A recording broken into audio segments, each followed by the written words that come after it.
بسم الله الرحمن الرحيم الحمد لله رب العالمين والصلاة والسلام على أشرف الأنبياء والمرسلين سيدنا وحبيبنا محمد وعلى آله وأصحابه أجمعين أما بعد السلام عليكم ورحمة الله وبركاته. Урматтуу мусулман бир туугандар, бүгүн ошол ар жумада кылган түз эфирдеги суроо жоопторубузду баштаган отурабыз. Өткөн жумада сабагыбызды кыла албай калдык, кечирим сурайбыз. Денсаулыгыбызга байланыштуу.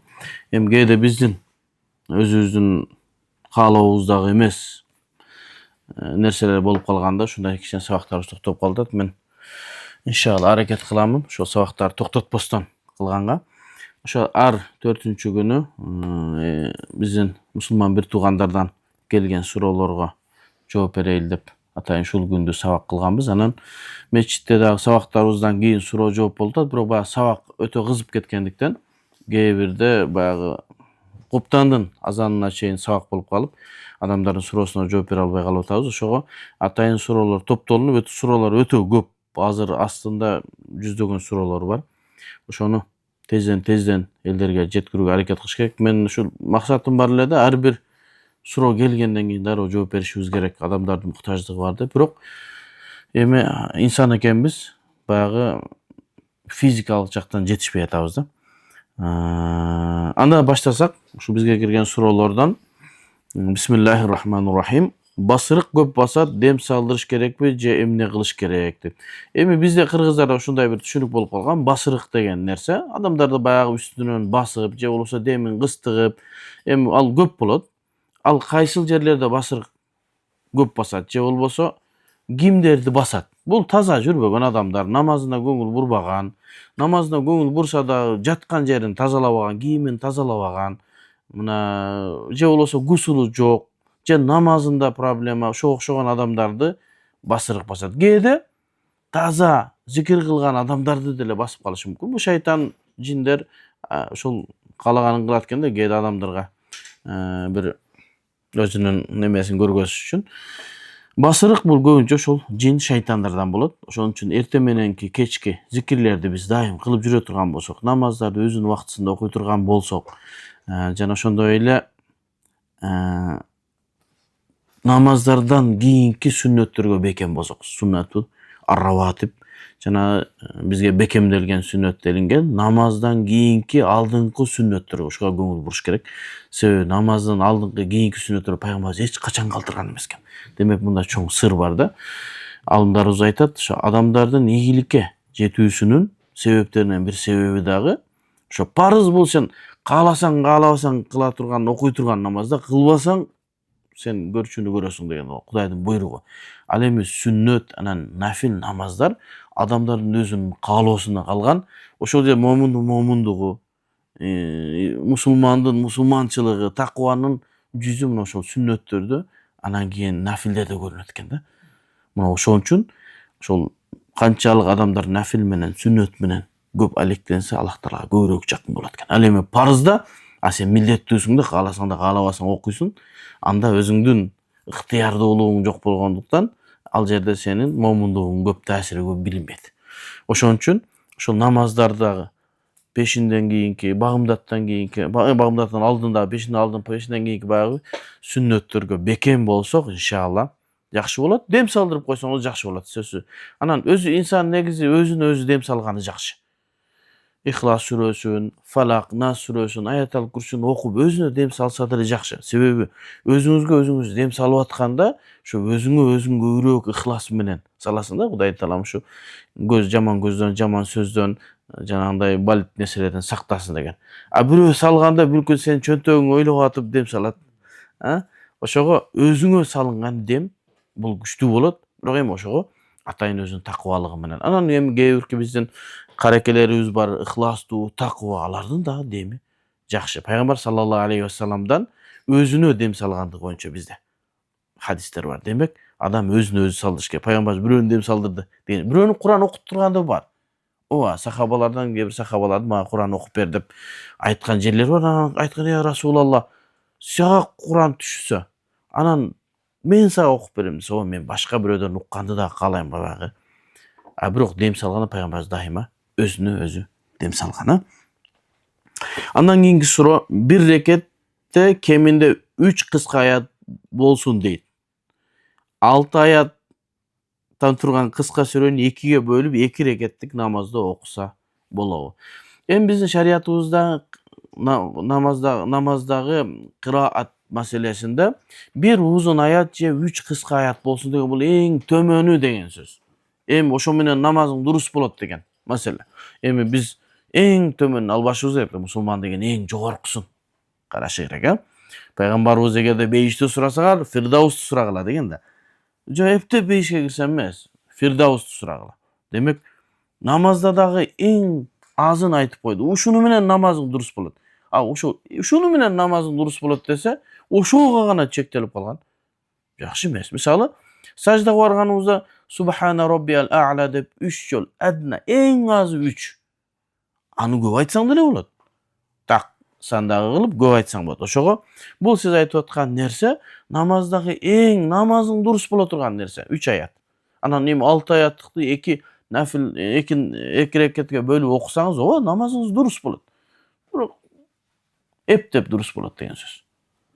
Анан эгерде бир жака шашылып аткан болсо, бирөөнүн ден соолугу же бир сапарга кетип аткан, машина күтүп атат, самолет күтүп атат дегендей маселеде ушундай кылса, анда шарият ага уруксат берет. Себеби эң азы менен кабыл кыла берет. Бирок баягы толук соопко же болбосо намаздын толуктугуна камал жетүү үчүн узун окуган боло берет. Бирок ушуну менен деле сиздин намазыңыз толук болот иншалла.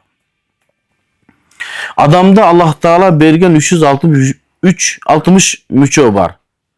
Ошол мүчөлөрдү да акысын бериш керек. Кантип, кандай кылып берилет акысы? Ооба.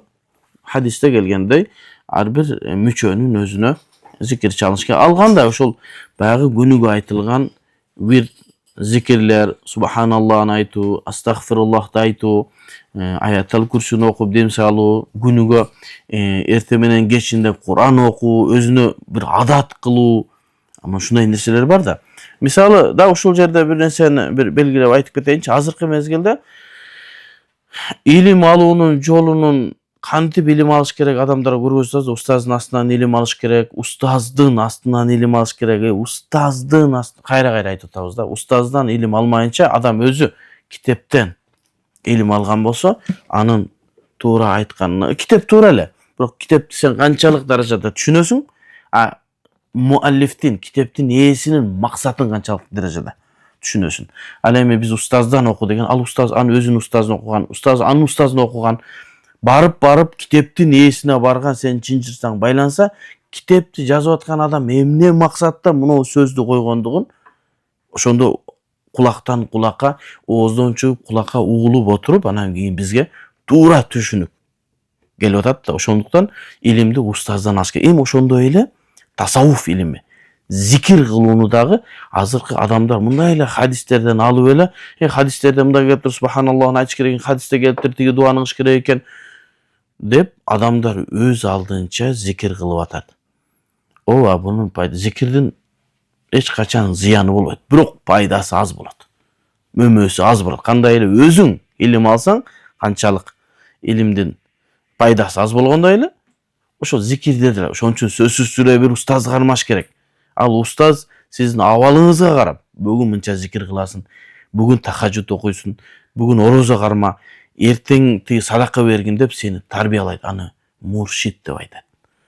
Муршид сага иршат кылып, туура жолду үйрөтөт. Ошон үчүн бул муршиддик же болбосо устаз кармоонун негизи пайгамбарыбызга барып такалат. Тасаввуф, таза адеп ахлакка тарбиялаган илимдин өзөгү пайгамбардын жолу.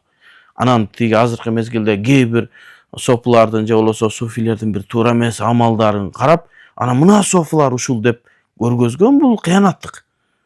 Же болбосо бир Кыргызстандын жарандын бир жаман абалын көрүп, мына кыргыздар мындай деп жаман сүрөттү кыргыздардын бардыгына чаптыгандай эле, ал бир кыргызстандык бир адам анын өзүнүн түшүнүгү менен ошондой бир жаман иш кылып атса, бүтүндөй кыргызстандыкты жамандаш керек. Ошондой эле өзбектер, казактар, уйгурлар, орустар. Сопулардын дагы ошо бирөөнүн кылган туура эмес абалы, же болбосо бирөөнүн бир чектен чыгып кеткен абалын бүтүндөй sopulардын же ошо tasawuf илимине көжө бул адилетсиздик болот. Mesela ошол эле нерсе Баяну Загулул Илм деген имам Захабидин китеби бар атайын. Ошол жерде бардык чектен чыккан аалымдардын, тайпалардын катачылыктарын айткан, мухаддистердикин айткан, хадис менен алек фукаха, фик менен алек болгондордун, сопулардыкын, акыйдачылардын бардыгын айткан четиген чыккандар. Бардык эле жамааттарда, бардык эле тайпада, бардык эле немелерде ошондойлор болот. Бирок аны менен ушул бир-эки сөздү же болбосо бир-эки сопуну кармап же бир-эки мухаддисти карап же бир-эки фукаханы карап туруп эле була ушулар ушундай деген жыйынтык чыгаруу бул адилетсиздик. Эми ошол tasawuf илимин айтып атканымдын себеби ар бир адам өзү бир зикирлерди же илим алууну өзү өз алдынча окубастан, аны сөзсүз түрдө аны үйрөтүүчүдөн окуш керек. Ошону муршиттер пайгамбарыбызга дагы саллаллаху алейхи вассалам келип адамдар сурашкан, мен мындай кылып атам, кандай кылайын? Мен жада калса мен аялымды өпсөм болобу деп да сураган. Ал азыр адам суралмайт да азыр. Мисалы үчүн бизге кээ суроолор келсе, ушуну дагы устаздардан сурайсыңарбы дейт. Жок. Ал сенин көз карашыңда мүмкүн ал маселе жеңил сезилип аткандыр, а сурап аткан адамдан мухим нерсе. А сахабаларды бирөө айыптай алабы азыр? Аялымды өпсөм болобу орозодо деп сурагандыгы. Демек, ар бир нерсесин пайгамбарыбыздан сурап, иршат туура жолду сураган, пайгамбарыбыз туура жолун көргөзгөн. Ошондой пайгамбардын илимин алган, пайгамбардын мурасын улаган аалымдар, муршиттер сени тарбиялап, бүгүн сен мындай кыласың, бүгүн мындай кыласың. Себеби пайгамбарыбыз ошо сахабалардын абалын билип туруп жооп берген. Билесиңерби, бир суроо сураганда, бирөө аксакал келип, Рамазанда мен аялымды өпсөм болобу десе макул деген. Жаш бала келип туруп өпсөм болобу десе жок деген. Эмнеге жаңы үйлөнгөн, андан нары дагы башка нерсеге өтүп кетпеш үчүн. А муршит дагы ошондой. Бүгүн сен намаз окуйсуңбу же орозо кармайсың? Абалыңа карап туруп билет. Жарча башка кылып атса, же бүгүн орозого бул сен бүгүн нафил намаз окуп кой. Бүгүн сен мынча жолу зикир кыл. Зикир кылганда адамдын жүзүнөн билинип баштайт дейт.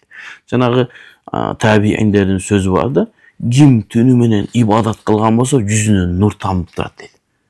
Аны кээбекler хадисте айтып келген, жок, бул табииндердин аалымдарынан айтылган сөзү да, түнү менен ибадат кылган эртең менен жүзүнө чыгат. Эмнеге чыгып атат ал? Түндө ибадат кылганын эртең менен адамдарга билинип баштайт.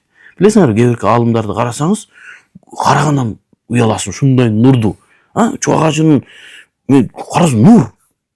Билбейм, кимдерге сезилет, кимдерге сезилбейт. Нур да. Мен Сайд Фуда деген устазым бар. Карасаң нур. Салах Абул Хаж нур. Ахмад Шариф карасаң нур да, баягы илимдин нуру, ибадаттын, таквалыктын нуру билинип турат. Муршиттерге ошол нерсе билинет. Могу бала канчалык таасир алып атат зикиринен. Таасир албай атат. Ошого карап бала. Демек, ошол зикирлерди чалууну сөзсүз түрдө бир муршиттин, бир тарбиячынын астында кылыш керек. Ал бул бардык эле илимде. Медицина илиминде деле, куруучулук илиминде деле ар ким өз алдынча иш кылбаш керек. Сөзсүз түрдө бирөөнүн астында тарбия көрүш керек. Качан ал ушул тарбияны көргөндөн кийин, болду эми бисмилла сен ушу ишти кыла бер дегенден кийин анын кылып баштайт. Ошол мүчөлөрүбүзгө зикирлер, Кур'ан окуу, бардык ошол нерселер менен иншалла ошонун акысын беребиз иншалла. Андан кийинки суроо, саждада бутту бириктирип жатып, бутум жерден үзүлөт. Ошол учурда намаз бузулбайбы? Эми ушундай деген кээ бир маселелер бар. Буну мурдагы сабактарыбызда да айтканбыз. Саждага барганда бут жерден үзүлсө, намаз бузулабы, бузулбайбы деген маселе. Бунун түгү каякта жатат, билесиңерби? Эмне себептен устаз эмнеге саждага барганда бутуң көтөрүлүп келсе намазың бузулуп калат деген маселе келген. Бунун түгү пайгамбарыбыз саллаллаху алейхи вассалам хадисинде. Ал хадисте эмне дейт? Мен 7 мүчө менен сажда кылууга буйрулдум деген. Ал деген нерсе 7 мүчөң сажда кылганда өзүнүн ордун таппаса, демек саждаң табылбайт деген түшүнүк чыккан. Бирок аны ханафи аалымдар туура түшүнгөн. Кээбекler хадисти өз алдынча түшүнгөндөр, эмне деген? Болду, саждага барганда биринчи пешене 1, 2 кол, 2, 3, тизе 5, буттун учтары 6, 7 саждага барганда. Мына ушул нерсени, бул демек милдеттүү экен, же болбосо парыз экен. Демек ошол нерсе аткарылмай калса сажда болбой калат. Саждаң болбой калгандан кийин намазың, парызың аткарылбагандан кийин намазың жок деген. Мына ошондон келип чыккан суроо бул. Демек ал хадисти туура түшүнүү керек. Ошон үчүн ар бир адам өз алдынча хадистерди, аяттарды түшүнбөшү керек. Кече мен бир таксыр менен жолугушуп калдым да. Ошол мага менден пикир алайын, менден суроо жооп, бир нерселерди сурайын деп чакырып, барып мага лекция окуп атат да, мага сабак берип атат. Анан угуп отурдум, акырына чейин уктум. Ушундай аяттардан, хадистерден жаттап айтып атат да, анан сиздин арабча немеңиз жок экен, сабатыңыз жок экен, ооба дейт. Анда арабча сабаты жок адам Куран аяттан сүйлөп атканды элестетип коюңуз. Анан ошого мен акылуумун деп алган дагы. Демек, Куран аяттарынан сүйлөгөндө да ойлош керек да. Ар ким сүйлөбөйт, ар ким өз алдынча түшүнбөйт. Эмне себептен пайгамбарыбыз ал-улама варасатул анбия. Алымдар пайгамбарлардын мураскору деди. Бардың эле китептен, сүннөттөн ала бергиле деген жок. Алымдар мураскорлор. Мурасты кимден алабыз? Биз алымдардан алабыз. Эми ошону Ханафи мазхабтагы алымдар кандай түшүнгөн? Ошол хадисти десе, бизге саждага барганда пешенени коюу гана парыз дейт. Себеби восчуду сажда кылгыла дегенде, сажда бул пешенени жерге коюу. Болду, мына ушул парыз. Калгандардын бардыгы сүннөт. Ошого колду, мисалы үчүн колуңду аркага мындай кылып алып туруп сажда кылсаң мүмкүнчүлүгүң болот? Болот. Парыз аткардыңбы? Аткардың дейт.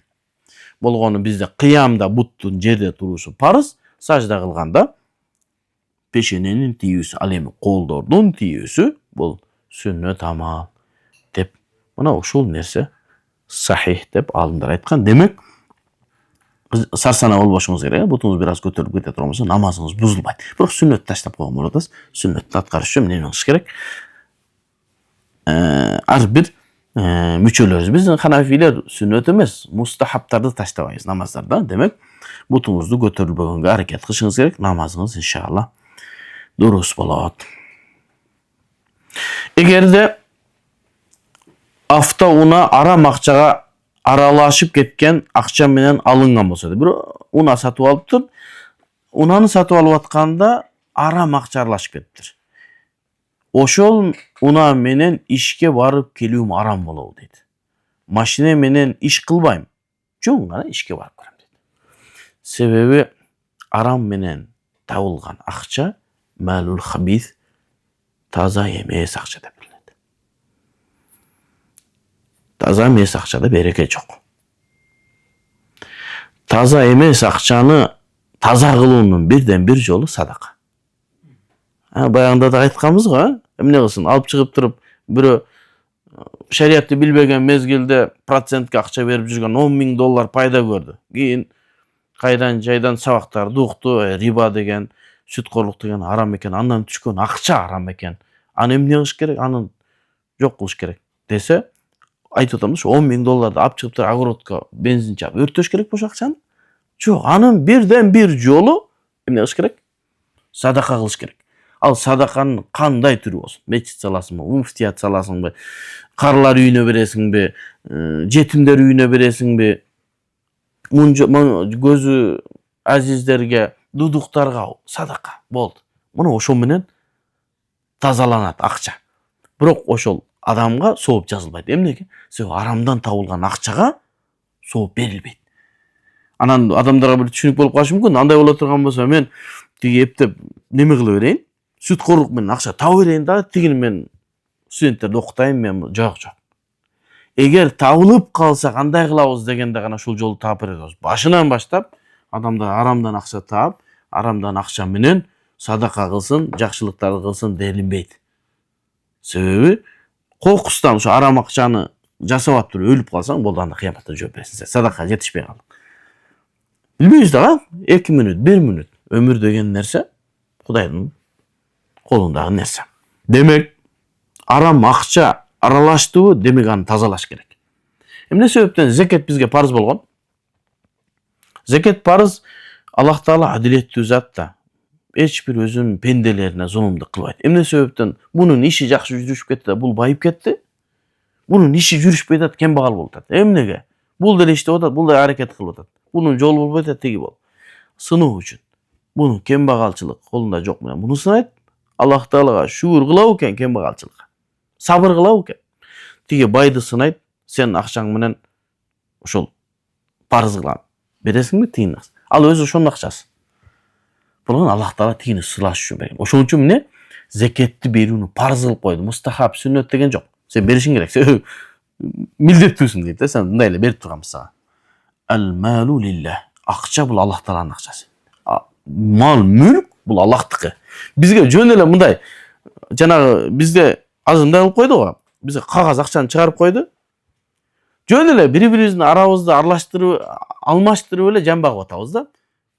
Мындай карап турсаңыз, жөн эле. Мен сизге бердим, сиз мага картошка бердиңиз. Ал картошканы экти, сизге сатты, сиз кагаз бердиңиз, сизди картошканы берди. Ал акчаны алып барып ал үйдө алды, дагы башка. Мынтип аралаштырды да. Ошону жөн эле sen kartoşkanı ver, men uy bereyim diye versen de olmak prosta. Ошону ортого мындай кылып койду. Кудайдын малы, Кудайдын мүлкү адамдардын арасында гана мындай жүрөт. Ошого билесиңерби? Урлук кылганда.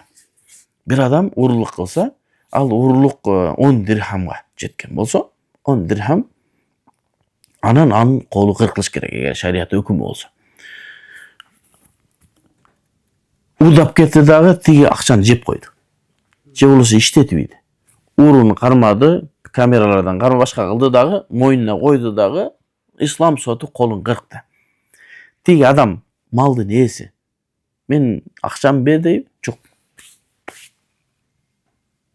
Берилбейт. Колу кыркылды, болушу менен шот. Анда тиги акчасын тиги урдаткан адам эмне болот десе, болду.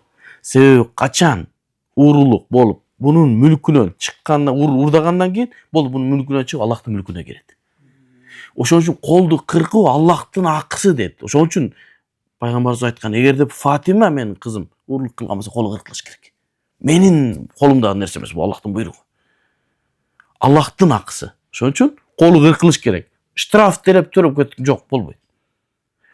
Ошону айтылат да, уурулуктагы качан адамдын уурулук кол кыркылат. Кээ түшүнбөйт ошон үчүн. Ошол мал, акча жашырылган болушу керек. Урдалган нерсе. Акчаңыз чөнтөгүңүздө, кошелегиңизде, чөнтөгүңүздөн урдап кетсе. Үйүңүзгө коюп, эшикти жаап коюңуз, үйүңүздөн урдап кетсе. Эмнеге? Себеби ошондо тиги бетбактык кылып Кудайдын немесин көз илбестен барып урдагандык үчүн жанагы жерге барып урдаганда болду. Тиги малдын ээсинин мүлкүнөн чыгат, Аллахтын мүлкүнө. Ошон үчүн кетти, урдап кетти. Кармандан колу кыркат болду. Тиги акчаны тияка кайтарбайт. Ошого кээ биркилер айтат, андай боло турган болсо, жайлоодо жүргөн топоздор бирөө урдап кетип калса, жылкар урдап кетип калса, эмне болот десе? Урдап кетсе, ага казы өзүнчө өкүм чыгарат да. Камайт же сабайт. Бирок колу кыркылбайт. Себеби жайлоодо жүрөт да алчы. Ал эмне урдай берсин деген нерсе эмес. Жок, ага ошо колун кыркуудан кем болбогон бир өкүмдү берет казы. Ошого эгерде бирөө телефонун стоянкага коюп же болбосо аялдамага коюп кетип калса, бирөө алып кетсе, анын колу кыркылбайт. Эмнеге? Ага өзүнчө бир неме берет, камалат же штраф салынат, эмнесе кылат. Бул колу кыркылбайт. Эмнеге десе, ал жерде ошол адамда бир неме бар, шылтоо бар. Эмне себептен муну урдадың десе, мен урдаган жокмун, турган экен, жөн эле алдым, эсине кайтарам деген шылтоосу болот да. Ошон үчүн чөнтөгүнөн урдап кеткенде, үйдөн урдаганда эч кандай шылтоосу жок да, сен эмне себептен үйдүн ичине кирип алдың дегенде, ууру эсетен эң намыстуу айып бул уурлук. Өтө намысты бирөөнүн үйүнө кирип алып кетесиң, бирөөнүн чөнтөгүн кесип алып кетесиң. Демек, акча же болбосо мал Аллахтыкы. Эми сиз ошондой бир арам акча менен акча тапкандан кийин болду. Аны садака кылыш керек. Башка жол жок. Садака бергенде гана тазаланат, жана ошол берилген садака сууп алмайт. Малул хабис. Тазалык менен арамдан табылган акча. Эми сиздики автоунааңызды алып атканда арам акча кирип кеткен. Өлчөмүн билишиңиз керек. Канча арам акча кирип кеткен. Такыр билбесе, чамалап $5.000, $3.000, $2.000 çamалап билет да, кантип билбейт? Билет, сонун билет. Ошону не кылыш керек? Кудай жолунда башка эле акчаны. Менеки ошону мен Кудайдын астында өзүм тазалайм. Берди, болду. Болбосо баягы эми машина менен ишине барып келгени дагы арам болот деп мен бир так айта албайм. Бирок кылган иши жакшы эмес. Арамдын үстүндө жүрөт. Садакага берди, болду иншалла. Өзүн өзү тазалаган болот. Аллахым разы болсун. Гусул жок болсо таяммум кылып койсо болобу дейт. Гусул милдеттүү болоордон мурда ойлонуш керек да. Мен кайра азыр жууна аламбы, жууна албаймынбы? Азыр намаздын убактысы келатат. Ошондо кандай кылам деп туруп ойлонуп туруп анан кийин ошол милдеттүүлүктү мойнуна алыш керек да. Биз Исламский университетте окуп жүргөн мезгилибизде Бакыт устаз деген устазыбыз бар эле, азыр деле мугалим, проректор. Бакыт устаздан биздин группадан бир бала сураган да, фихтанчы. Орозодо ооз ачканга эч нерсе таппай калса, ушундай кылып ооз ачса ачыла береби деп. Ооз ачканды ушун жакындык менен ачат экен анчы. Десе, атаңдын кулагы сен шам барбы андай, шам намазын не кыласың деген. Шам намазынын убактысы кыска деп түшүнгөн адамдар. Эми андан кийин намаздар бар, башка нерселер бар. Ошону ойлош керек. Анан эмне себептен таяммум? Таяммум деген нерсе бул баягы мүмкүнчүлүк болбой калганда аткарыла турган таза, кургак тазалык деп айтабыз да. Негизи ал кыяс шариятыбызда кыяс эрежеде тазалануу бул суу менен болот да. Топурак менен тазаланбайт. Топурак бул жөн гана Аллах Тааланын бизге кылган шарияты. Ал кыяс фихтагы эреже менен бул тазалануу суу менен гана тазаланат. Качан гана сууну колдонууга мүмкүнчүлүк болбой калганда, ал оору себеби менен, же болбосо ооруп калуу коркунучу болсо, же болбосо ооруп аткан, оорусу, айыгуусу кете турган болсо, анда ошондой мезгилде гана ошо кургак даарат алганга шарият уруксат берет. Анын өзүнүн шарттары бар. Ар бир адам өзү билип, мындай өзү чамалап кылбайт. Анын шариятта сонун өзүнүн мындай шарттары бар. Ушул шарттар табылганда гана. Азыр сиз гусул жок болуп таяммум кылса болобу деген мен билбейм, сиздин шартыңыз кандай. Зеригип кылбай атасызбы? Бирөөдөн уялып кылбай атасызбы? Же болбосо суу жокпу? Же айылда болуп калдыңызбы? Же душуңуз жокпу? Айтканбыз, душ деген нерсени үйлөнөрдөн мурда душты ойлонуш керек депчи. Эми сиздин абалыңызды караш керек. Эгерде шариятта уруксат бериле турган шарттарда гусул болуп калып туруп, анан суу колдонсоңуз ооруп калуу коркунучу же ооруп аткан болсоңуз, анда таяммумга уруксат болот, болбосо уруксат жок. Аны өзүңүз такташыңыз керек. Google, YouTube, iPhone жана Amazon'дун ичинде сатуу кылса болобу? Бойкот деп көрдүм. Ушулардын колдонсо болобу? Эми бойкоттун өкүмүн дагы биз сабактарда айтканбыз. Бойкоттун өкүмү эмне? Парызбы? Важиппы? Сүннөтпү? Мустахаппы? Ар бир нерсени кылып атканыбызда шариаттын өкүмү беришибиз керек да. Анан ошого жараша амал кылышыбыз керек. Эгерде парыз дей турган болсок, бойкоттун өкүмү парыз дей турган болсок, анда эч бир капырдын товарын сатып алганга болбойт, арам болот. Бойкот кылышыбыз керек. Ким алган болсо, ал чочконун этин жегендей эле күнөөкөр болот. Эгер парыз боло турган болсо бойкот. Эгерде бирок мен Куранын аяттарынан, алымдардын өкүмдөрүнөн бойкотту фарз деген көргөн жокмун. Эгерде важип дей турган болсок, андан бир аз төмөнүрөөк болгону бойкот кылбаса боло берет десе, фарз боло турган болсо капыр болот. Важипке келе турган болсок, ошондой эле күнөөкөр болот, бирок бойкот кылбаса деле боло берет десе, фасык болот, кафир болбойт. Ушунчалык даражада болуш керекпи? Жок. Сүннөт. Пайгамбарыбыз бойкот кылганбы? Мен билгенден пайгамбарыбыз бойкот кылганы боюнча маалымат жок менде. Эгерде бирөөдө болсо, кабар берип койсун. Наоборот, мага пайгамбар саллаллаху алейхи ва саллям бойкот кылбагыла деген маалымат бар. Ушул боюнча бир аңгемени айтып берейинби? Сөзүбүз кичине узунураак болсо дагы. Сумами ибн Усал деген Yamamanın padişası olgan. Madinanın nar jagында. Пайгамбарыбызга эң көп ыза берген insan болгон. Пайгамбарыбыз айткан, ким немени Сумама ибн Усалды кармап өлтүргөн болсо, ага белек. Эч ким кармай алган эмес. Бай, акчасы көп, Ямаманын падышасы, амири. Күндөрдүн бир күнүндө Пайгамбар саллаллаху алейхи вассаламдын сахабалары Мадинаны чекесин не кылып турушкан? Душман келбеш үчүн мынтип коргоп турушкан адамдар тегеренип, часовой деп коебузбу, эмне деп коебуз? А? Ошондой эле карап жүрсө бир адам кетип аткан, шарт кармап ал. Кармаса, тигини каяка кетип атасың десе, тиги неме кылган эмес, бир уруксат баш ийген эмес, аны кармап алып келип туруп Мадинанын немесине байлап койгон. Устунуна. Мен Пайгамбар саллаллаху алейхи вассалам багымдыкка келсе, бирөө байланып турат. Сахабалар айтат, кимди кармап келгениңерди билесиңер? Жок, я Расулалла, бизге баш ийбей кой деп байлап койду. Сумама ибн Усал деген ушу. Десе, элдер дароо кылычтарын өлтүрүп, тийбей. Тамак бердиңерби? Пайгамбарыбыздын мээримдүүлүгүн карашы. Пайгамбарыбыз сөгүп, пайгамбарыбыз акарат кылып жүргөн адам. Тамак бердиңерби? Жок десе, бир риваятта айтат, өзүнүн үйүнө жөнөтүп бир нерсе алдырат, кээде пайгамбарыбыз өзү барып сүт алып келди. Өөнү сүтүн алып келип берди. Берип, эмне дейсиң, Сумама? Сүйлө. Десе, эгер мени өлтүргөн болсоң, каны кымбат адамды өлтүргөн болосуң. Мен Ямаманын эли сени жөн койбойт дедим. Мен Ямаманын падышасымын дедим. Эгер мени кой берсең, сени наразы кылбайм деди. Акча берем деген. Десе пайгамбарыбыз карайт да кетет. Кийинки намазга келет. Байланып турат. Эми ошол мезгилде хадисте баяндалбайт, эми баягы анча-мынча даратканага бара турган сахабалар алып келип турса керек. Кийин кайра келет, Сумама.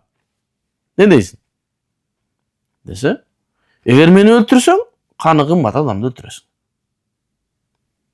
Мени Ямама эли сени жөн койбойт. Эгерде мени кой бере турган болсоң, мен өтө берешен адаммын, жакшы разы кылам сени. Ошентип акырында анан пайгамбарыбыз айтат, кой берле дейт. Кете бер дейт. Десе сахабалар таң калып калды, я Расулалла, бу Сумама ибн Усал. Кой берле, кете бер дейт. Жөн эле кете бер дейт. Улоосу турган болот, дароо улоосун берет да, Сумама ибн Усал Мадинадан чапкан бойдон чыгып кетет. Арабтарды биз кыргыздар мындай берешен калкпыз дейбиз да, бирок мүмкүн мурдагы кыргыздар берешен окшойт, азыр адамдар сараң болуп кетти. Мурдагы өзүбүздүн сыпатыбызды жогортуп бараткандайбыз да. Мен таң калып атам да, бир жерге барып, акчаны берип, анан дагы жетпей калган карагычаңды ушунча коопсонуп кетип да, бербей кетип калабы дегендей болуп, ушунчалык бири-бирине ишеним жок. Машина айдап атканда көрүп атасыңар. Жолдон чыгайын деп бир туура эмес, эми инсанбыз да, кээде бир неме мынакка кирип кетейинчи деп поворотун жаксаң, бир инсан токтобойт. Субханалла. Эртең сен ошондой абалга түшүшүң. Адамдар мындай агрессивный да, түшүнбөйсүң. Баягы берешен, ак көңүл кыргыздар азыр жоголуп, майдаланып бараткандай да. Арабтар шунчалык берешен калк да. Ак көңүл, шундай укмуш калк. Бирок баатырлык жагы да бар. Көчмөн эл да аларда. Ар жерге кудук казырып койгон өзүнүн акчасына. Себеби чөлдө кетип аткан кербендер, башка бирөөлөр суу ичип турсун деп. Жөн. Ошондон улам Меккеге, Мединага барып калсаңыз көрөсүз. Кепке үйүнүн жанына атайын баррада деп коет, сууну тазалаган, ичине фильтрди коюп, суу ала турган жерди коюп койгон. Адамдар келип, муздак сууну ичип, үйүнө алып кетип, чай кылып, кадимкидей колдонот. Ошондон калган сыпаттарынан бир сыпаттар. Бизде андай нерсе жок азыр. Эмнеди элестетиңиз, газ воданы коюп койгон болсо, каалаганын иче бер деп. Мен көрө элекмин, барбы же? Мороженеди коюп койсо, оозун ачып, адамдар жесин деп, жайында билбейм. Шорону коюп койсо. Сумама ибн Усал ошондой бир кудуктун жанына барып туруп, жуунуп, кайраты менен туруп Мадинага кайра келди. Келип туруп пайгамбардын астына келип ла илаха иллаллах Мухаммад расулуллах деп иманга келди. Анан сахабалар таң калды. Бул кайра келди? Пайгамбар сурады, "Ey Сумама, жаным мен сураган мезгилде эмне себептен сен иманга келбедиң? Мен кой бергенден кийин келдиң" десе. "Сен мага биринчи сүттү алып келгенде, башка ар кандай риваяттар бар. Биринчи мага сүттү бергенде мен уже исламды кабыл алгам. Биринчи сүттү берген. Эгерде мен байланып турган бул мезгилде исламды кабыл алган болсом, сен түшүнүшүң мүмкүн да, бирок сен сахабаларың, сен мен коркуп иманга келди деп айтат. Ошон үчүн мен сенин билет эле мени кой беришиң. Анан кийин мен өзүм келип, не кылдым деди? Исламды кабыл алдым деди. Мен умрага кетип аткам деди, я Расулалла деди. Мага мурда мен жахилият орунда умранын аткарганы кетип аткам, буттарды сыйынган. Эми мага исламдагы умраны айт, кандай болот? Деген пайгамбарыбыз умранын рүкүндөрүн үйрөттү. Урган боюнча анан Меккеге умрага барды. Ошого риваяттарда айтылат. Эң биринчи лаббайк Аллахума лаббайканы Меккеге жария айтып кирген Сумама ибн Усал. Биринчи лаббайк Аллахума лаббайк, лаббайк ла шарика лака лаббайк, иннал хамда ва ни'мата лака вал мулк ла шарика лак деп кирип умра кылып, умрасын бүтүргөндө Мекке мушриктери бардыгы тааныйт Сумаманы. Таң калып калды, бул эмне болгон? Исламды кабыл алгам. Эмне болсо оорудасың десе, мен исламды кабыл алдым деген. Ачык, я ахли Макка. Мен исламды кабыл алдым. Азыр мен умраны исламдын жолу менен кылдым. Ахли Макка деди. Силерден бардыгыңар исламды кабыл албасаңар, Ямамадан бир дана будай келбейт деди силерге. Себеби дан Ямамадан келген. Себеби Йеменден, Шамдан алыс. Ямама жакыныраак. Силер исламга келмейинче Ямамадан бир тоголок будай келбейт деди. Муката. Бойкот. Дегенден кийин бир аз убакыт өткөндөн кийин Меккеде ачачылык башталды. Ачачылык башталгандан анан кийин кээ бир риваяттарда айтылат, Меккеликтер пайгамбарыбызга кат жазган. Я Расул, я Мухаммад, сен ушу бизде өскөн баласың, өзүбүздүн жигитсиң. Эми сени менен биздин ортобузда азыр муну айтып аткандар баягы сөз эмес да, мындай маанисин айтып атам да. Биздин арабызда өскөн жигитсиң. Сен жакшылыкка чакырасың, жамандыктан кайтарасың. Карыларды, жаштарды урматтаган.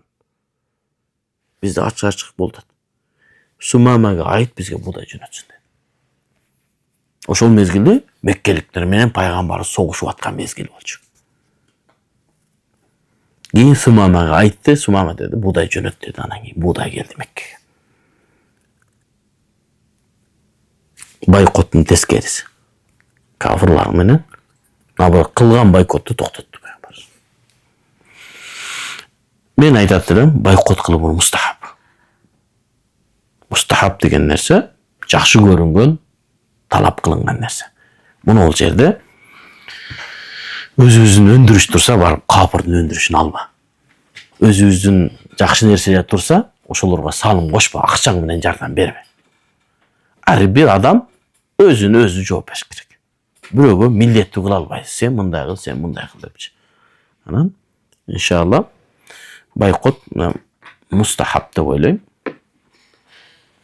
Кээде адамдар эмоция менен өкүм чыгарылган абалдар болот да, шарият өкүмдөрү эмоция менен алынбайт. Туура, биз билип атабыз. Капырлар мусулмандарды өлтүрүп атканы, жаш балдарды өлтүрүп атат. Ооба, билип атабыз. Бирок бардыгын шариаттын негизинде кылып, башка бир адамдарды өзүбүздүн эмоциябыз менен оорлотуп койбошубуз керек. Бир өкүмдү эмоция менен алсак, башка мисалы үчүн коланы арам десең, ичпегиле арам дей турган болсоң, анда канча деген адамдар сен укпастан иче берген болсо, анча-мынча карапайым адамдар. Ошолордун арам ичкенине же болсо бир күнөөгө батышына себеп. Эмоция менен өкүм кылынбастан, балки шариаттын өкүмү менен кылыш керек. Анан биздин фик китептеринде дагы согуш болуп аткан Дарул Харбка соодагерлер кирип чыга берген. Кадимдеги эле соода болуп турган, бир гана курал сатууга тыюу салынган. Себеби кантип биз согушуп атсак, куралды сатпайбыз, анда маңкурт болуп калбайбызбы? Бирок соодагерлер кирип чыга берген. Билесиңерби? Darul Harp menен musulmandардын арасында риба жок деген маселе билесиңер? Эмнеге риба жок дедет? Согушуп аткан. Себеби дейт, биз согушуп атабыз, кирип сүткорлукту кыла бер, алардын малы деле, жаны деле бизге адал деген сөз. Демек, соода жүрүп атат. Анан эми ошол мустахаб кылып адамдар өзлөрүнүн динин, өзлөрүнүн бир туугандарын ойлоп, ошолордун товарларына, ошолордун чыга өндүрүштөрүнө кылса, иншалла туура болот деп ойлойм. Аллаху алам. Демек, Google, YouTube, iPhone, Amazon'un içinde satı alуу бул туруп эле. Андай боло турган болсо, биз көп ишибиз токтоп калат, иштей беребиз. Иншалла, байкот башка маселе менен. Акчаны топтобой катар квартира алса дейт. Бирок аларда жашабайт. Унаанын кымбатын алып жаңылана берсе, жана бизнес болсо кайсы акчадан зекет берилет? Жашабаган квартирага зекет берилеби? Мисалы, оборот 4 миллион товарда айланып турат дейт.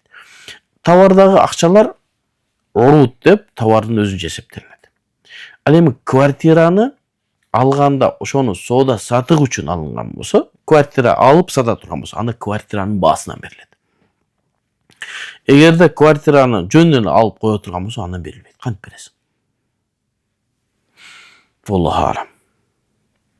Качан эгерде квартирага бирөө неме киргизсе, квартирант киргизсе, анда ошондон түшкөн акчадан зекет берилет.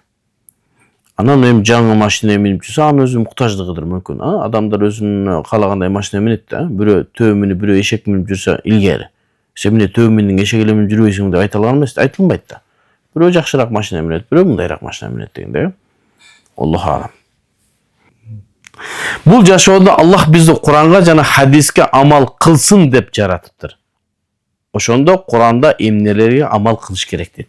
Мен жанагы жарама тие турган суроолорду бересиңер да силерчи. Бизди Аллах Таала өзүнө ибадат кылыш үчүн жараткан. Куран менен хадиске амал кылсын деп эмес. Мүмкүн Куранда хадистерди амал кыла турган хадистер бар, амал кылбай турган хадистер бар. Амал кыла турган аяттар бар, амал кылбай турган аяттар бар. Өкүм кеткен аяттарга амал кылынбайт. Парыз болуп, ошол бир далилден парыз болуп чыккан амалдар бар, аны парыз кылып аткарабыз. Кээ бирки далилдерден сүннөт болуп чыккан, аны сүннөт деп амал кылабыз. Аны сен, мен, карапайым адамдар билбейбиз. Аны биз кимди карайбыз? Алымдарды карайбыз. Алымдар бизге закондорду түзүп, мынау парыз, мынау сүннөт, мынау важип деп түзүп берген. Демек, биз Куран, хадисти карап, ошого амал кылуу үчүн эмес, шарият менен жашаганга буйрулганбыз десек туура болот да. Себеби Куран менен десе, кээ бирки адамдар туура эмес түшүнүп, баягы кыргызча Курандан окуп алып туруп ошого амал кылып, же болбосо кыргызча аз хадистерди сонун болуп калды да, жанагы жаш балдарга бычак бергендей болуп, кыргызча которуп койдук хадистердин баардыгынчы. Аны адамдар алып азыр амал кылып баштайт. Анын ичинде ар кандай хадистер бар, амал кылына турган хадистер бар, мутлак бар, мукайят бар, ам бар, хас бар дегендер бар да, жалпыга айтылынган, хас айтылынган. Эми ошону шарият менен, ислам менен жашаганга бурулганбыз. Курандагы эмне амалдарга кылыш керек, аны алымдар чечип койгон. Сиз ошол маскапты кармасаңыз, маскаптын ичинде эмнеге амал кылышыбыз керек, Курандан, хадистен алып жазып койгон иншалла. Рамазан айында кармай албай калган орозо күндөрдүн так санын билбесек кандай кылып кармайбыз карызды дейт. Рамазан айында орозо бул парыз болуп, аны бир себептерден улам кармалынбай кала турган болсо, аны сөзсүз түрдө башка мезгилде кармап бериш керек болот. Мисалы үчүн аялдар үзүрлүү болуп калган мезгилде бир 6 күн, 7 күн, 10 күнгө чейин күндөр калып кетет, аны Рамазандан кийин кармап берет. Bir adam ооруп калса, орозо кармай калса, аны Рамазандан кийин кармап берет. Bir adam сапарда болуп калса, сапарда орозо кармашы милдеттүү эмес. Эгер кармаш жакшы болсо да. Кармабай койгонго уруксат. Анан орозо бүткөндөн кийин анын казасын кармап бериш керек. Эми ошо канча карыз экенин билбей калды. Эми адамдар мындай кичине олуттуу болуш керек. Бирөөгө карыз алып атканыңда жазышың керек. Карыз берип атканыңда жазышың керек. Канча намазың калып кетти жазышың керек. Канча орозоң калып кетти жазып коюш керек. Эми ал болду, бул болду. Канча орозо экенин, канча күн карыз экенин билбесе, көңүлүңүз толгонго чейин орозо кармайсыз. Эми мындай чамалайсыз. Biz 20 күндөй болуп калды, 10 күндөй болуп калды окшойт деп. Ошончо күн кармайсыз. Парызыңыздан кутулгандан кийинкиси баары нафил болуп кете берет. Аллах Таала эч качан сенин кылган амалыңды жокко чыгарбайт. Жанагы эл мээнетин жер жебейт деген кыргызда макал бар го. Жерге эле мээнет эле кылсаң, жер сенин мээнетиңди жебейт. Ошо түшүмдү берет ошол жерге. Анысыкарды сен ибадат эле кылсаң, Аллах Таала сени соогуңду жокко чыгарбайт. Ибадат эле кылсаң, анын үзүрүн соогун аласың иншалла. Ошо адам өзүнүн көңүлүн толгонго чейин казасын кармашы керек. Италиядан жазып жатам деді, машалла. Халал эмес эт менен жасалган тамакты жесе болобу? Мисалы, конокко чакырып калды, анан плов берип атат. Плов берип аткан болсо кыргыздар, а? Эгер биз билсек же өзбектер. Эгер биз билсек, эт халал эмес. Магазинден эле сатып алынган. Магазинден эле сатып алынган эт халал эмес деп айтуу дагы баса белгилеп айтуу туура эмес. Ошондо эттин жебей күрүчүн эле жесе болобу дейт. Эми эт арам болгондон күрүчү да арам болот да. Же баары эле халал болбой калабы? Ошондой эле тоок менен жасалган шорпосун ичип этин жебей конокко чакырган киши кыргыз бир тууган мусулман дейт. Демек кыргыз бир тууган мусулман ошол үйгө конокко чакырып атканда бирөөнүн аманатынан коркуш керек. Адал тамак бериш керек. Анан дагы эми Италияда дегенде адамдар ойлоп калбашы керек да, Италиядагы союлган эттердин баардыгы арам депчи. Кыргызстанда союлган эттердин баардыгы адал деп, андай эмес. Кайсыл жерде бисмилла Аллаху акбар деп союлган болсо ошол адал. Бисмилла Аллаху акбар деп союлбады, ал адал эмес, ал жер эмес, ал союлганга карайт. Андан кийинки маселе, анан жанагы еврейлердин эти да бизге адал. Христиандардыкында бир аз күмөн болуп атат азыр. Себеби христиандар динин бекем кармабай калыптыр. Себеби Куранда бизге, силерге китеп ээлеринин тамактары жана аялдары силерге адал болду дейт. Ошондо дагы мусулман эмес христианка же болбосо еврейке кызды алуу макрух эсептелет бизде. Алсаң болот, бирок макрух, жакшы эмес. Себеби эмне? Алар сенин балдарыңды тарбиялайт, сенин тукумуңду улай турган адамдар ошолор. Анан ал кандай тарбиялайт? Билесиңерби? Кайсы бир, мисалы үчүн бир кыргыз дуңган аял алса, баласы дуңганчан да кыргызчан да билет, гарантия шу. Себеби ал эне да баласын дуңганча да кыргызча да неме кылат. Демек, башка диндеги адам аялды алсаң, дурус болду, никең дурус. Бирок ал сени башкача кылып балдарыңды тарбиялайт. Ошон үчүн макрух дейм, мусулмандарды алыш керек. Эттер да ушундай. Бул мусулмандардын эттерин жесең жеш керек өзү. Бирок ушундай болуп калса, ошол китеп ээлеринин дагы эттери адал деген. Ошого биздин эле чоң аалымдар, устаздар Европага барганда еврейлердин эттерин алып жешет. Не деп коет ошолорду? Кашер. Кашерди жесе болот. Самолетто деле ошол. Самолетто деле ошол. Алар еврейлер этке ушунчалык көңүл бурат экен. Биздикилерден бекем да. Бизден да бекем экен. Биздикилер мусулманмын деп токкотуп туруп койгондор бар экен биздечи.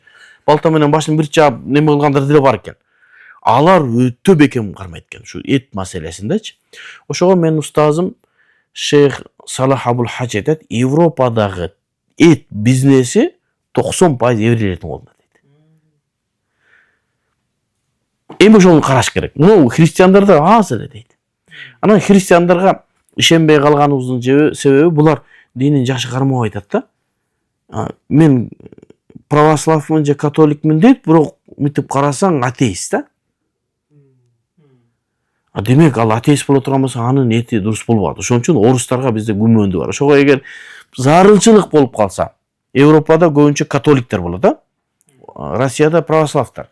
Католиктерден эгер Европада ушундай болбой калган болсо, чиркөөдө сатылган эт болсо мүмкүн дедим да.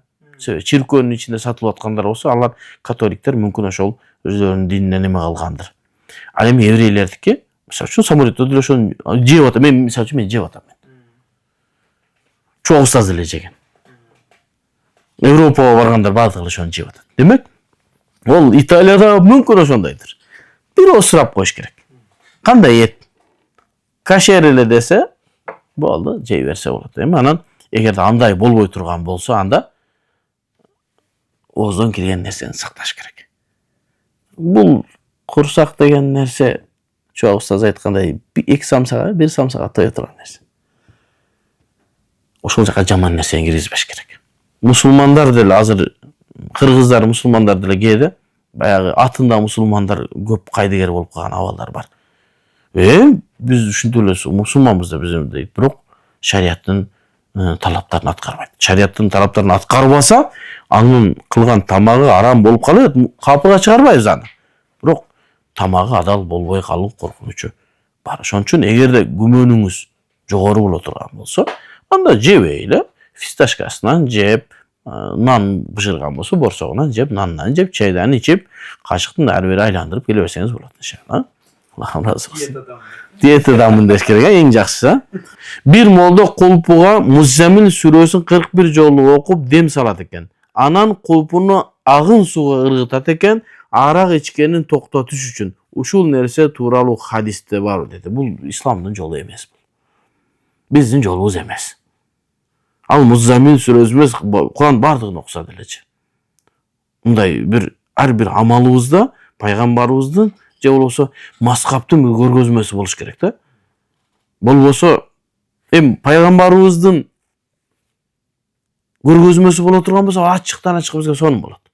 Мисалы үчүн 3 жолу ихласты окугула, өзүңөрдүн денеңерге сыйпагыла дем салганда деп айтып атпайбы? Пайгамбарыбыздын көрсөтмөсү. Башка да зикирлер бар, маскабейлер, аалымдар неме кылган. Мунул нерсени мен аалымдардын китептеринен неме алган жок. Бул сыйкырга жакыныраак бир неме болушу мүмкүн. Аракты ичкени токтотуш үчүн аракты жөн ичпе деп токтотуш керек. Бул арам деп. Сыйкыр менен башка менен токтоткон ал болбойт. Сыйкыр менен алектенүү өзү арам. Сыйкыр менен алектенүү арам. Мен бир видеону көрүп калдым Меккеде окуп жүргөндө. Сомалдык бир шейхтин ушу сабагын көрүп калдым. Ал чоң сыйкырчы болгон экен. Сомалда ушу сыйкыр аябай күчөгөн экен. Эфиопия, Сомал, ушул жакта да аябай көп деди сыйкырчы. Ошол киши айтып атат да, сыйкырга кирүү үчүн шайтандарга кызматчы болот да, жиндерге кызматчы болосуң да, анан сыйкыр болот да. Көбүнчө жиндер аркылуу.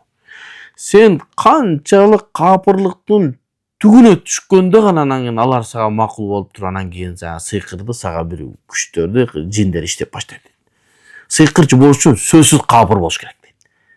Капыр болбой туруп сыйкырчы боло албайт. Өзү ойлошу мүмкүн, мен мусулманмын, намаз окуп атам да, бирок капыр. Ошол сомалык шейх айтат да, Куранды ошо мен 30 күн бою дарат кагазына мындай кылып иштеттим дейт. Канча бир күндөр мен бүтүндөй нерсени жасадым, жуунган жокмун дейт. Анан ошондон кийин мага ошол нерсе берилди дейт. Андан кийин ошондон тооба кылгандан кийин айтып атат да. Сыйкыр менен алектенүү, сыйкырлык капырлыктан кийин келет, эреже бул. Капырлыктан алдын сыйкырлык келбейт. Ал эми сыйкырды илимин окуп, сыйкырды чечиш үчүн болсо, бул башка. Кээ бир аалымдар муну дурус деген. Сыйкыр илимин үйрөнүү өзү арам. Бирок сыйкырды чечүү үчүн, башка сыйкырды ошо жардам бериш үчүн кээ бир аалымдар ошол чечиш үчүн, жанагы чечкендерди байлап бир нерсе кылып койгондорду бошотуш үчүн окуса болот деген дагы аалымдар бар. Аллаху алам, мындай кишилерге барбашы керек. Мындай хадис турмак, мындай амал да жок. Амалдарды рия эл көрсүнүү үчүн кылса, ошол амал акыретте күйүп кетет дейт. Жана ошол рия башка бардык амалдарды күйгүзүп жибереби? Жок. Капырлык гана бизде, Кудайым сактасын, бүтүн амалды хабаты жокко чыгарат. Капырлык гана. Капырлык кылсаң бардык амалдардын баары күйүп кетет. Ал эми рия ошо кылып аткан ишиңдин соогун жокко чыгарат. Сен садака берип атып эл көрсүн деп айттыңбы? Ошол садакаң жөн эле тиги кембагал жыргады, сага эч нерсе жок деген сөз. Же болбосо Куран окуп атып, мен укмуш сулуу кылып окуйын деп туруп бердиң, элдер укту, жыргады, бирок сага сооп жок. Балки күнөөкөр болосуң, рия кылган. Бардык эле нерседе риянын түрү токтобойт. Ал кыяматка чейин ар кандай түрлөрү чыга берет. Ар бир адамдын өзүнүн ниетин жараша болот. Эгерде адам сүннөттү билип туруп адамдардын арасында ошол сүннөттү атайлап таштап койсо ошол дагы рия болуп эсептелинеби дейт. Сүннөттү таштап койгон пайгамбарыбыздын сүннөтүн амал кылбай сооктон кур калдың деген сөз. Бирок ал рияга кирбейт. Рияга кирбейт. Рияга кириш үчүн элге мактаныш керек. А сен сүннөттү таштаганым үчүн таштап атам деп элге мактана турган болсоң, анда Кудай сактасын, анда капырлыкка чейин барышы мүмкүн. Ошого суроо бир аз немерээк. Сүннөттөрдү билип туруп таштоо пайгамбарыбыздын шапаатынан кур калуу. Эгер суннат муакката бекемделген сүннөт боло турган болсо. Эгерде сүннаты заваид жеңил сүннөттөр боло турган болсо, анда аларды сооптон кур калат ниетине жараша. Нике окулуп жатканда гусул даарат жок болсо нике өтө береби дейт. Никенин шарттарынан эмес гусул менен же болбосо даарат менен болуу никенин шарттары эмес. Никенин шарттары мусулман болуш керек, экөө келимени айтыш керек. Эми ушул жерде проблема да. Гусулу жок болсо келимени кантип айтат? Анан келимени айткан болсо күнөөкөр болот, дурус боло берет, да? Анан эми Аллах Тааланын сөзүн айтып атат да, ла илаха иллаллах, Аллах лафзын, Аллах Тааланын сөзүн оозуна алган дурус эмес. Куран окуган дурус эмес, арам болуп эсептелинет. Жунуп мезгилде, гусулу жок мезгилде. Ал эми никенин шарттары эмне болуш керек? Кыз бар болуш керек, балагатка жеткен, же неме биз закондо дейли, 18-ге чыккан. Бала болуш керек, ата-энеси уруксат бериш керек, күбөлөр болуш керек, молдо болуш керек. Бул уруксат мен кабыл алдым деген, бул сунуш кылыш керек, бул кабыл алса болду, бул нике. Ага гусулдун жана даараттын шарты жок. Намаз окуп жаткан учурда чүчкүрсө алхамдулиллах, эстегенде астагфирлах деш керекпи? Жок. Кээ бир хадистерде ошондой деп айтылсын. Ал о мурда сүйлөө, намазда сүйлөө дурус мезгилде айтылган. Илгери билесиңер, намазда сүйлөө дурус болгон. Намаз окуп атканда ассаламу алейкум десе, ва алейкум ассалам деп намаз окуй беришкен. Кандай жакшы намаз? Кайсы намаз? Асыр, шам деп элечи. Качан жерге жетип калганчы? Сүйлөө дурус болгон. Кийин сүйлөө арам болгон. Намазда эгерде сүйлөгөн болсо, намаз бузулат. Билесиңерби? Дейт го. Деп тамагын оңдогондо дагы эгер себепсиз кылса 3 жыл намаз бузулат дейт. Себеби дегенде тамгалардын үнү чыгып аткандыгы үчүн сөз бул жакта турушун. Намаз бузулуп калат. Мына чүчкүргөндө анан кийин эчтегенде астагфирулла дебестен тыш туруш керек. Эч кандай. Анан буларды айтуу дагы сүннөт амалдардан, намазда намазыңызды сүннөттө аткарам деп намазыңызды бузуп албашыңыз керек. Жаңыдан операция болгон адам канча убакыттан кийин намаз окуганга дин уруксат берет? Операция болгондон кийин аны дин бир чектеген эмес, ал адамдын абалына карайт. Качан даарат алып намаз окуй алат, качан кыймылдай алат, качан таяммум алганга мүмкүнчүлүк болуп баштайт. Баягындай кыймылдабай жатса, ошол мезгилде намаз окуу. Мындай кичине имам менен намаз окуганга дурус болуп калды, болду. Даарат ала албай, таяммум кылып, парызын болсо дагы окуп турушу керек. Себеби ошондой мезгилде мен адам ар кандай абал болот экен да. Бирок мен айтам да, ошондой мезгилде намаз таштабаш керек. Себеби ошол мезгилде эң Аллахка муктаж мезгил, ошол мезгил. Ооруп аткан мезгилиң, нарака берака кетип калуу коркунучу болуп турган мезгилде эптеп кайра ошол намазга баш уруп калыш керек. Эптеп кыймылдап Кудайдын кулдугун кылып калыш керек. Эмне себептен билесиңер, бизде бир нерсе бар да, балдардын чачына мындай жөлөк түшүп калат. Анан ошол жөлөктү анан кийин мындай кыркып кой, ырымдап койсо көз кылый болуп калат деген бир түшүнүк бар да. Аны чубак ажы чөткү түшүндүрүп берген да. Андан башка эч жерден айткан эмеспиз да. Аны кемеге чыккан адам гана эмне кылат дейт? Кыркыш керек дейт. Кемеге чыккан. Эмнеге десе, кемеге чыккан адамдын уже 50 жашоо бар жок деп чыгат экен, кемеге чыгып аткандачы. Дайым Кудай эле айткан, Аллахым ушу жете турган жерге сен аман жете. Себеби кеме илгерки кемелерге сууга чыккандан кийин кайра келиши 50-ге 50 экен да. Анан ошол кемеде өлбөй барып келген адам өтө Кудайга жакын адам болот экен да. Чубак ажынын не кылган бизге чечмелеп берген. Эми ошол кемедеги илгери баягы союз мезгилинде ошол нерсе да айтылмаса керек да. Кемеге түшүп ушундай кылган адамдар Кудайга эң жакын адамдар болот. Ошол жерде өлбөй келгенде кийин ибадаты да бекем, Кудайдан корккон адам да ушу барып өлбөй келип калдым деп. Ошолор кичине ырымдап бисмилла деп неме кылып койсо жакшы болуп калат деген түшүнүк менен ошондой кылдырган болсо, эми ширк болбойт деп ойлойм, Аллаху алам.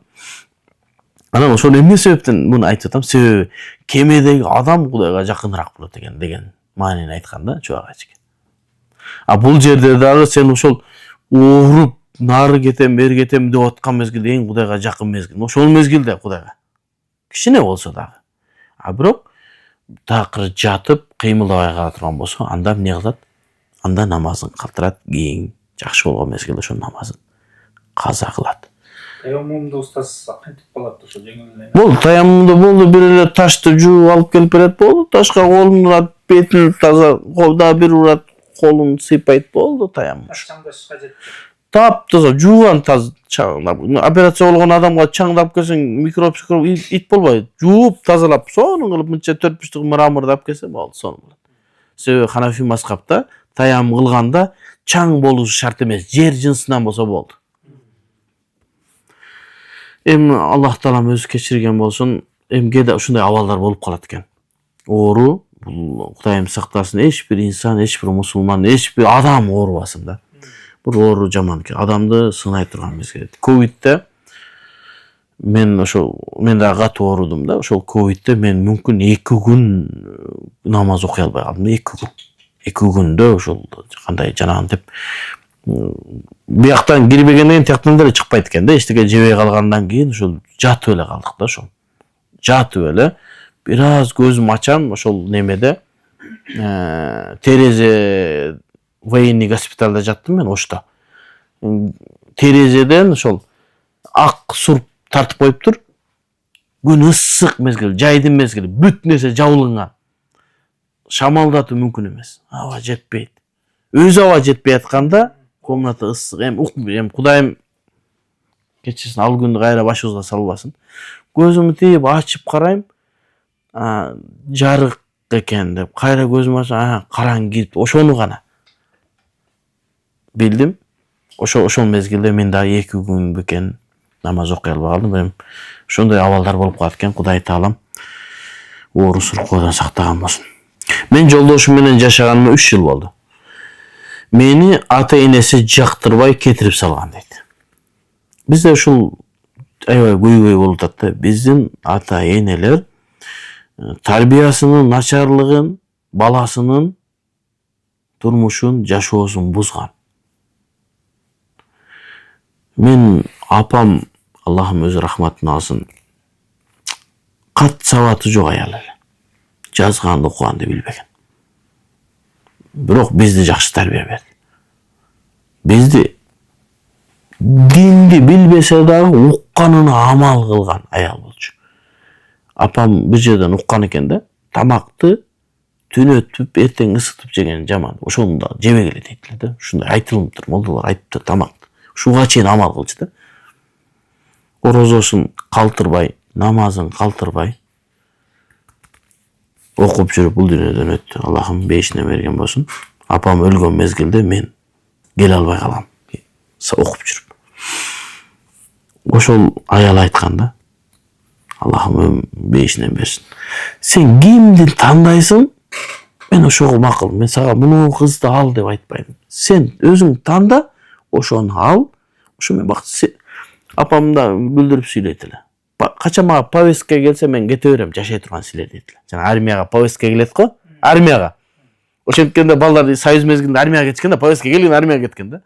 Ошого салыштырып айтат эле. Качан мага Кудай Тааладан мага болду, сен жашооң бүттү деген мен кете берем, силер жашайсыңар. Сен өзүң танда, өзүң каалаганыңды ал.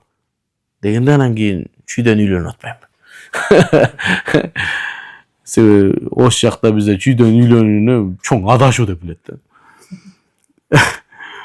Бияктыктар деле Ошко аял кызын берүү деген өлүм деген. Андай эмес да, баарыбыз кыргызбыз. Ата-эне баласынын жашоосуна аралашпаш керек. ата эне өзünün тарбиясын берип, өзünün акыл насаатын айтыш керек. Ата эне өзлөрү деле билиши керек. Конок болуп калды. Эгер келиниңе сен азыр зулумду кыл, жаман кылсаң, эртең карыйсың. Ошол келиндердин сенин балаң сыртта жүрөт. Ошол келиниң сага чай куюп берет, ошол сага кийимиңди жууйт, ошол сени дааратканага алып барат. Эгер ал жаңы келген мезгилде торпогунда сүзүп коеюн десең, сен эртең онун несени алып жей албай калганыңда ошолорго муктаж болуп каласың. Сен кандай кызмат кылсаң, ошондой кызмат көрөсүң дегенде, ошо келиндериңерге жакшы мамиле кыла бергиле. Келиндерге эч качан зулумдук кылбаш керек. Зулумдук кылсаң, өзүң эле зулум көрөсүң эртең. Ошого кандай эми ата энесине жактырбай кетип калат. Ата энеси балаңа жактуу болду. Анан эми келиндер дагы өзүн оңдошу керек. Ошо ата энеге кичине кызмат кылып, анын батасын алганга. Кетиргенин себеби тулку боюм жаккан жок деп. Көрдүңүзбү? Же толук аялдыр, же бою узундур, же башкадыр. Алардын оюнда бою баласы менен тең болуш керек экен. Карап, ушунчалык надандык да. Эми катын табам, метрлеп жүрөсүң, мен баламдын бою менен теңсиңби, теңбесиң, болсо анан кызым алып берейин деп. Насип, тагдырда кимди алат? Кудайга шүгүр, боюм орто, өтө узун эмес дейт.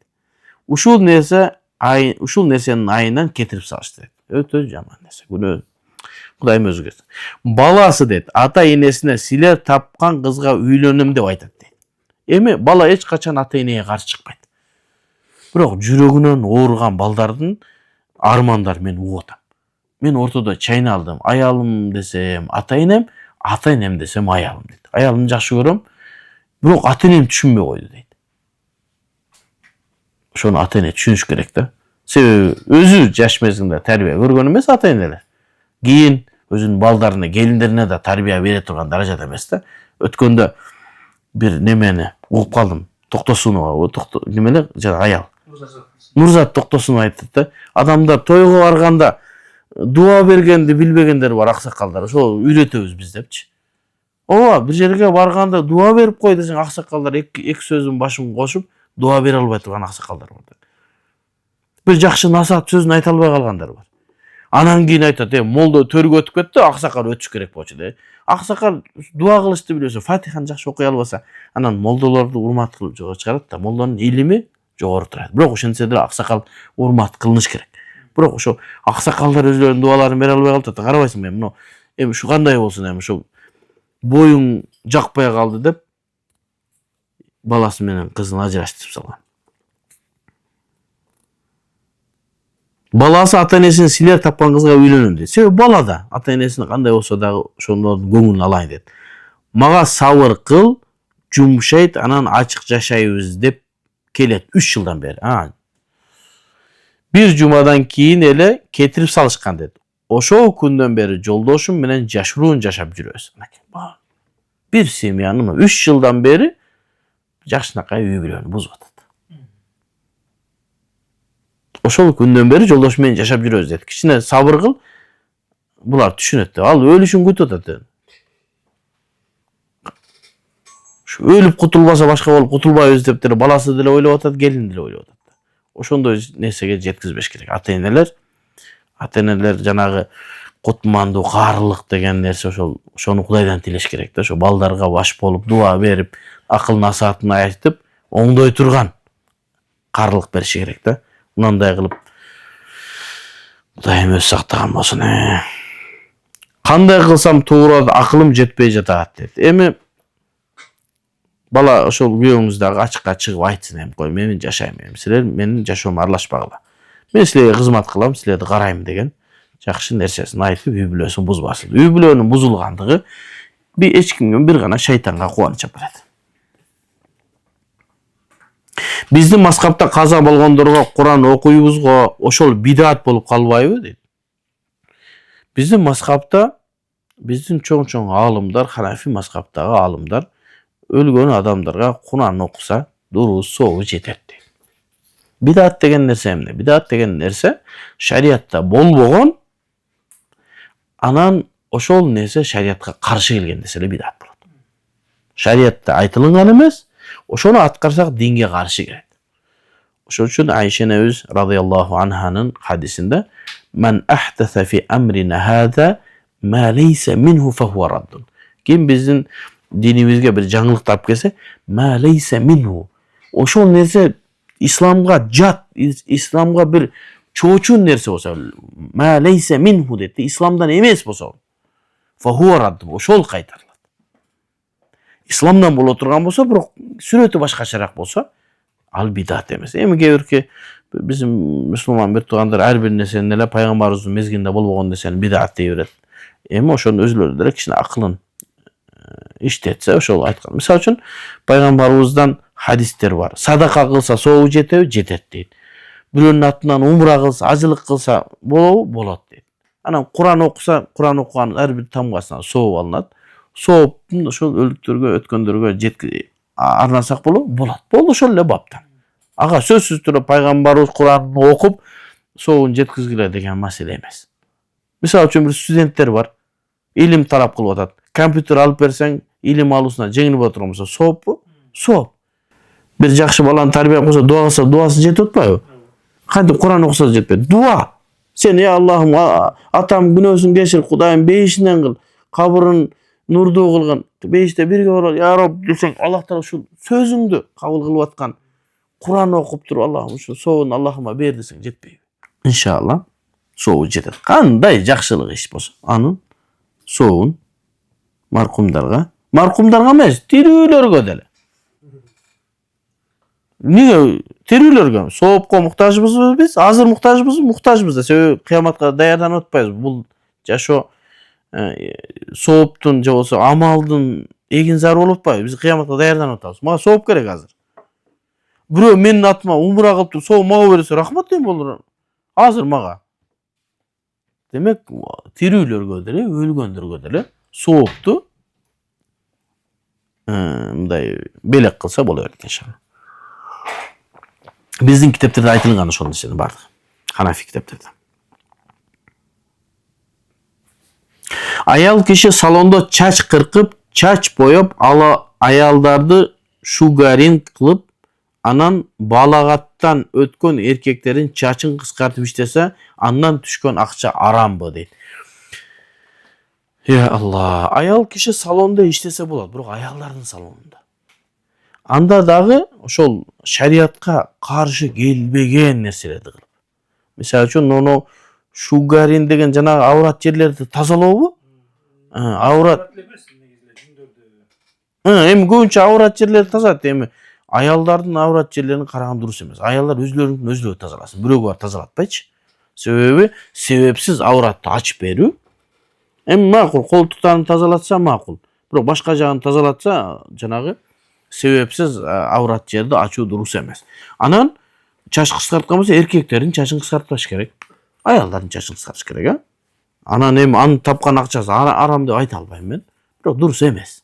Арам деп айтыш үчүн бир атайын бир неме кылыш керек. Ошого айтылды, тырмак жасап, тырмак боёп иштеген иш дурусбу, дурус эмесби шариатта. Себеби бирөө тырмак чаптаган болсо, ага дарат өтпөй калат. Дарат өтпөгөн болсо, ал намаз, гусул дагы өтпөйт. Ал жумалап жүрөт, Кирпик, ушул нерселер жасаткан адалбы, арамбы деген маселе. Каштарын кырып туруп мындай чийип да коет. Каш жулат. Эми ошол кашты кырып салып жасаган бул арам, ал дурус эмес. Ал эми тырмак жасоого келгенде мындай бир кеңирээк карашыбыз керек. Кээ бир бизде шариатта эреже бар да, фи'лу фа'илу мухтар дегенчи, ар бир адам өзү кылганына күнөөкөр болот. Ушул эле суроого окшош, аял тиги эркектер аялдардын ич кийимин сатса болобу деген. Аялдар сатканы жакшы. Бирок эркектер сатса сата берсин. Эми аялдардын ич кийимин эркектер сатканы жакшы эмес. Сага келип размерин айтса, сен аны элестетип анан аялдар ошондой иштерди иштесе болот да. Ал эми тырмак маселесине келгенде, бирөөнүн тырмагын чаптап берсе, күнөөкөр болобу, болбойбу деген маселе. Күнөөкөр болбойт. Себеби мүмкүн ал аял айыз мезгилинде 10 күн айыз кылса, 10 күн мезгилинде tırmağını çaptap alıp жүрө берсин. Kirpigini dagы çaptap alıp жүрө берсин. Боло берет ага. Мүмкүн ал аял азыр нифаста 40 күнгө чейин tırmağını çaptap жүрсө болот. А бирөө келди, tırmağını çaptap атат, аны сен сурап отурасың, сен tırмağını эмне çaptap атасың? Сен эмне, мисалы үчүн жанагы шортик сатып атканда, кыздардын шортиктерин ич кийимди сатып атса, сен каяка кийесиң, көчөгө кийбейсиңби деп сурайсың. Демек, айыз мезгилинде, нифас мезгилинде тырмак чаптаса, кирпик чаптаса болобу? Болот. Ошол мезгилде жасай бересиң, калган аялдар өзү билиши керек. Аял өзүнүн шариятына ылайык нерселерди билиши керек. Тырмак чап, мен кечеги кирпик чаптаса болот, 1 миллион адам көрдүм. Немени кирпик чаптаса гусул өтпөй калат деген. Өтпөй калат, билсин ошону аялдар. Эртең бул дүйнөдөн өтүп кетсе билбейбиз да жашоо кандай. Жаназаң да окулбай проблема болот. Тырмагың чапталып калган болсо, гусул да өтпөйт, ана ошондо көрөсүң. Аял киши мисалы үчүн күйөөсүнүн уруксаты жок, чачын кыркалабы, кыркалбайбы? Кыркырт. Көрөбү. Эми бирок бир Ситуация. ситуация, мен ошону айтайын деп атам да. Эгерде чачын кырккан аял күйөөсүнө жакпай турган болсо, анда уруксат сурашы керек. Бул нафил намазга окшоп калат. Нафил намаз, нафил орозолорду күйөөсүнүн уруксаты менен кылыш керек. Себеби орозо бул Кудай Таалага жакындай турган нерсе го. Бирок ошол мезгилде анын бир муктаждыгы болуп калышы мүмкүн. Ошого анан кийин аны бир күнөөгө батышына себепчи кылбай, таксырым эртең менен орозо кармаган атабыз, иши пишиңиз жокпу деп сурап. Чачты деле ошондой. Чачты деле ошондой. Эми негизи эле чачты деле бардык нерсени күйөөсүнөн сурап туруш керек. Себеби максат эмне болот? Күйөөгө жасануу болгондон кийин күйөөгө кандай жакса ошондой кылыш керек. Өзүнө жакканда эмес.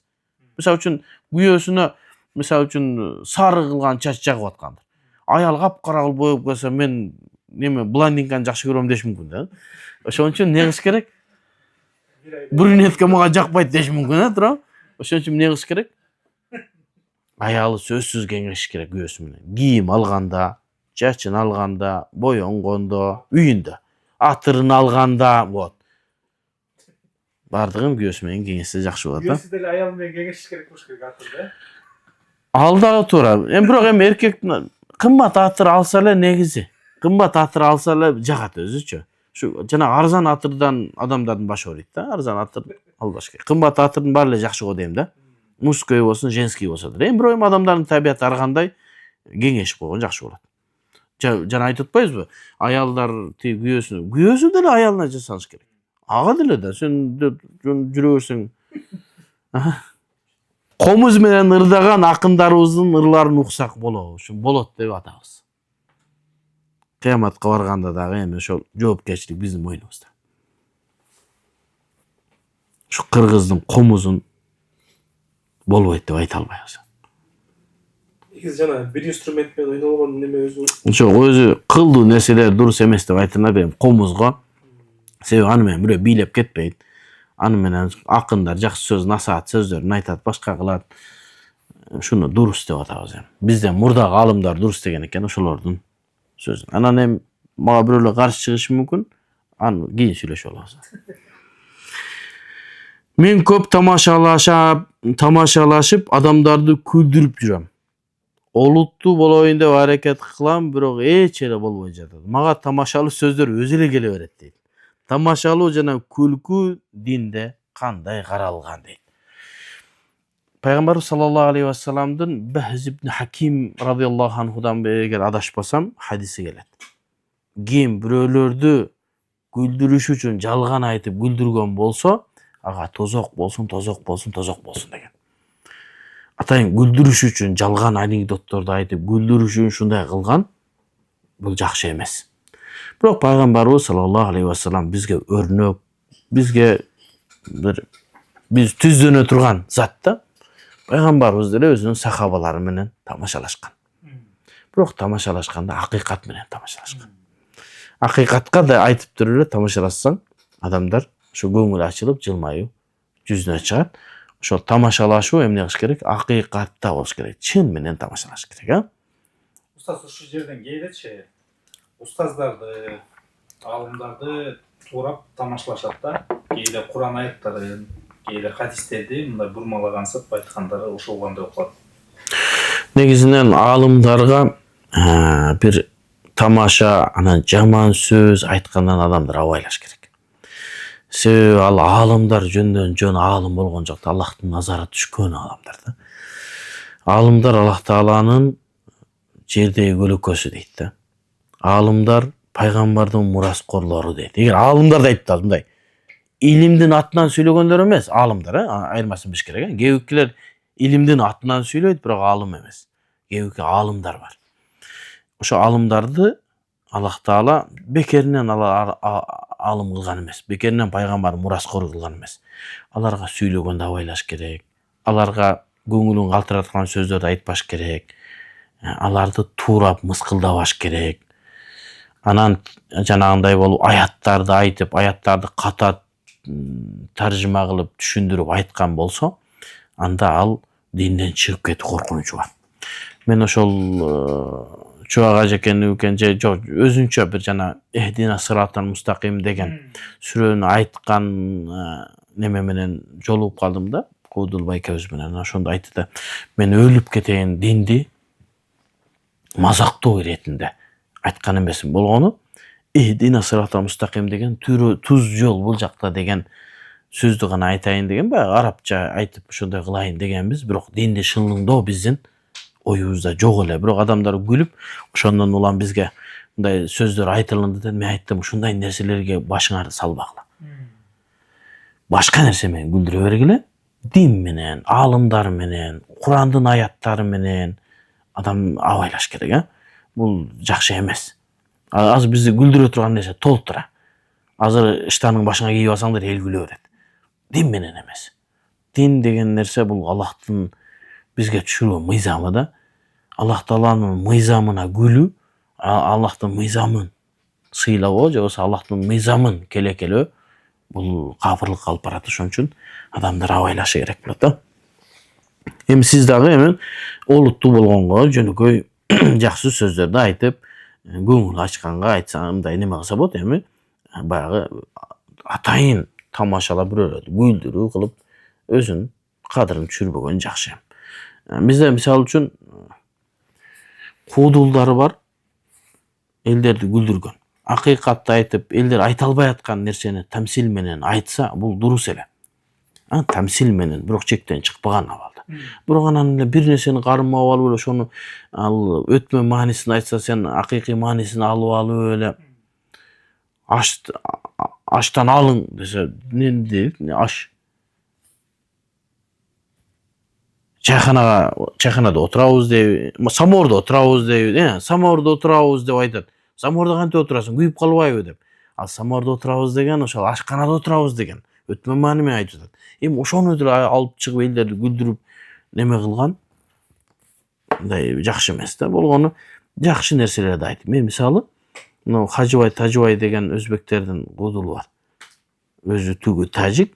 Андан кийинки Азат Ахун дегендер бар. Эми алар дагы кичине Казакстандык. Ошол акыйкатты айтат.